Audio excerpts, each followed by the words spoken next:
ਇੱਕ ਅੰਮਾ ਜੀ ਜਿਹੜੀ ਫੌਜੀ ਦੇ ਘਰ ਸੀਗੇ, ਮੁਸਲਮਾਨ ਸੀਗੇ, ਉੱਥੇ ਸਿੱਖ ਹੋ ਗਏ ਸੀ, ਉਹ ਮਲਾਏ ਸੀਗੇ, ਉਹਦੇ ਭਾਈ ਇੱਥੇ ਬੈਠੇ ਆ। ਹਾਂਜੀ, ਤੁਸੀਂ ਵੀਡੀਓ ਕੀਤੀ ਸੀ ਉਹਨਾਂ ਭਰਾ ਦੀ? ਕੀਤੀ ਸੀ। ਉਹ ਹਜੇ ਤਾਈਂ ਦੁਬਾਰਾ ਕਰਤਾਰਪੁਰ ਤੱਕ ਵੀ ਨਹੀਂ ਉਹ ਲੈ ਕੇ ਆਏ, ਉਹਦੇ ਜਿਹੜੇ ਔਲਾਦ ਸੀਗੀ। ਉਹਦੀ ਕੀ ਵਜ੍ਹਾ ਹੈ ਭਾਜੀ? ਉਹ ਪਹਿਲਾਂ ਤਾਂ ਤੁਹਾਨੂੰ ਇਹ ਦੱਸ ਦਈਏ ਵੀ ਉਹ ਚਲੋ ਪਤਾ ਵੀ ਆ ਮਿਲੇ ਕਿੱਦਾਂ ਸੀਗੇ ਹੈ ਨਾ। ਸਿਰਫ ਇੱਕ ਇੱਧਰੋਂ ਪਾਕਿਸਤਾਨ 'ਚ WhatsApp ਗਰੁੱਪ 'ਚੋਂ ਕਾਲ ਗਈ ਸੀਗੀ ਵੀ ਸਾਡੀ ਜਿਹੜੀ ਫੂਫੀ ਆ ਉਹ ਚੜ੍ਹਦੇ ਪੰਜਾਬ ਰਹਿ ਗਏ ਸੀ 1947 ਦੇ ਰੌਲਿਆਂ ਦੇ ਵੇਲੇ, ਵੀ ਸਾਨੂੰ ਇਦਾਂ ਲੱਗਦਾ ਵੀ ਉਹ ਜ਼ਿੰਦਾ ਆ ਤੇ ਸਾਨੂੰ ਕਿਤੇ ਪਤਾ ਕਰੋ। ਪਿੰਡ ਦੱਸਿਆ ਸੀ ਉਹਨਾਂ ਨੇ ਬਘਿਆੜੀ ਜੀ, ਤੇ ਜ਼ਿਲ੍ਹਾ ਹੁਸ਼ਿਆਰਪੁਰ ਹੀ ਸੀਗਾ ਸਾਡੇ, ਉਹ ਲਾਗੇ ਸੀਗਾ। ਤੇ ਅਸੀਂ ਮੈਂ ਤੇ ਸੁਖਵਿੰਦਰ ਵੀਰ ਨੇ ਨਾ ਅਸੀਂ ਗੌਰ ਨਾਲ ਫੇ ਉਹਦੀ ਛਾਣਬੀਣ ਪਿੰਡਾਂ 'ਚ ਜਾ ਕੇ ਕਰਨੀ ਸ਼ੁਰੂ ਕੀਤੀ।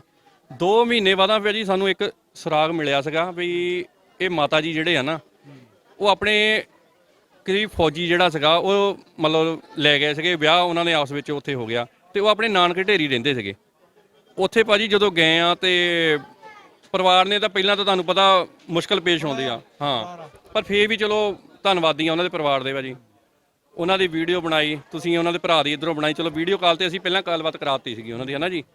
ਤੇ ਉਹ ਮਾਤਾ ਜੀ ਨੇ ਜਦੋਂ ਅਸੀਂ ਮਿਲੇ ਆ ਤੇ ਅਸੀਂ ਕਿਹਾ ਮਾਤਾ ਜੀ ਤੁਹਾਡਾ ਨਾਂ ਕੀ ਆ? ਉਹਨੇ ਇਹ ਕਿਹਾ, ਕਹਿੰਦੇ ਮੇਰੇ 'ਚ ਕੁਛ ਨਹੀਂ ਬਚਿਆ। ਅਸੀਂ ਕਿਹਾ ਮਾਤਾ ਜੀ ਕੀ ਨਾਂ ਆ? ਕਹਿੰਦੀ ਕਿਹੜਾ ਦੱਸਾਂ? ਪਹਿਲਾਂ ਦੱਸਾਂ ਕੌਣ ਦਾ? ਉਹ ਸੁਖਵਿੰਦਰ ਵੀਰ ਕਹਿੰਦਾ ਪਹਿਲਾਂ ਵਾਲਾ ਕੀ ਸੀ? ਉਹ ਕਹਿੰਦੇ ਅੰਤਰ ਫੀਜ਼ਾਂ, ਅਮਤਲ ਹਫੀਜ਼। ਸਾਨੂੰ ਉਸਲੇ ਸੁਣਿਆ ਅੰਤਰ ਫੀਜ਼ਾਂ, ਬਾਅਦ ਦੇ ਵਿੱਚ ਚਲੋ ਪਤਾ ਲੱਗਾ ਨਾ।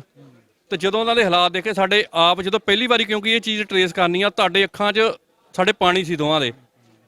ਤੇ ਮੁੜ ਕੇ ਭਾਜੀ ਹੁਣ ਉਹ ਆਉਣ ਦੀ ਗੱਲ ਕਰਦੇ ਸੀਗੇ, ਸਾਰੇ ਪਰਿਵਾਰ ਨਾਲ ਗੱਲਬਾਤ ਹੋ ਗਈ, ਕੋਈ ਮਸਲੇ ਉਹਨਾਂ ਦੇ ਪਰਿਵਾਰ ਦੇ ਘਰੇਲੂ ਤੌਰ ਤੇ ਬਣੇ ਆ। ਅਸੀਂ ਉਹਨਾਂ ਨੂੰ ਇਹ ਵੀ ਕਿਹਾ ਸੀਗਾ ਵੀ ਅਸੀਂ ਖਰਚਾ ਚੱਕਦੇ ਆ, ਤੁਸੀਂ ਸਿਰਫ ਪਾਸਪੋਰਟ ਵੀ ਬਣਾਵਾਂਗੇ, ਗੱਡੀ ਸਾਰਾ ਕੁਝ ਸਾਡਾ ਹੋਊਗਾ, ਇੱਕ ਵਾਰੀ ਕਰਤਾਰਪੁਰ ਸਾਹਿਬ ਮਿਲਾ ਦਿਓ।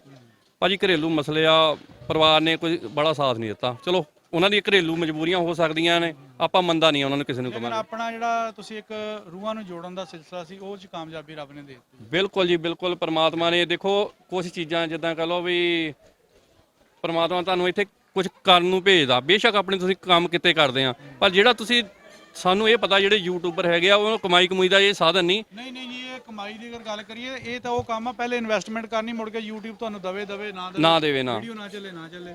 ਬਿਲਕੁਲ ਜੀ। ਤੇ ਇਹ ਆ ਵੀ ਤੁਹਾਡੇ ਦਿਲ ਨੂੰ ਜਿੱਦਾਂ ਕੋਈ ਵੀ ਤੁਸੀਂ ਕੰਮ ਕਰਦੇ ਆ ਹਨਾ, ਉਹ ਤੁਹਾਡੇ ਦਿਲ ਨੂੰ ਸਕੂਨ ਹੋਣਾ ਚਾਹੀਦਾ, ਹਾਂ, ਰੂਹ ਨੂੰ ਸਕੂਨ ਮਿਲਦਾ। ਜਦੋਂ ਅਸੀਂ ਬਾਬਿਆਂ ਕੋਲ ਜਾ ਕੇ ਬਹਿੰਦੇ ਉਹਦਾ ਉਹਨਾਂ ਸਾਨੂੰ ਕਿਸੇ ਹੋਰ ਨਾਲ ਨਹੀਂ ਮਿਲਦਾ ਜਿੰਨਾ ਉਹ ਬਾਬਿਆਂ ਕੋਲ ਬਹਿ ਕੇ ਸਾਨੂੰ ਸਕੂਨ ਮਿਲਦਾ।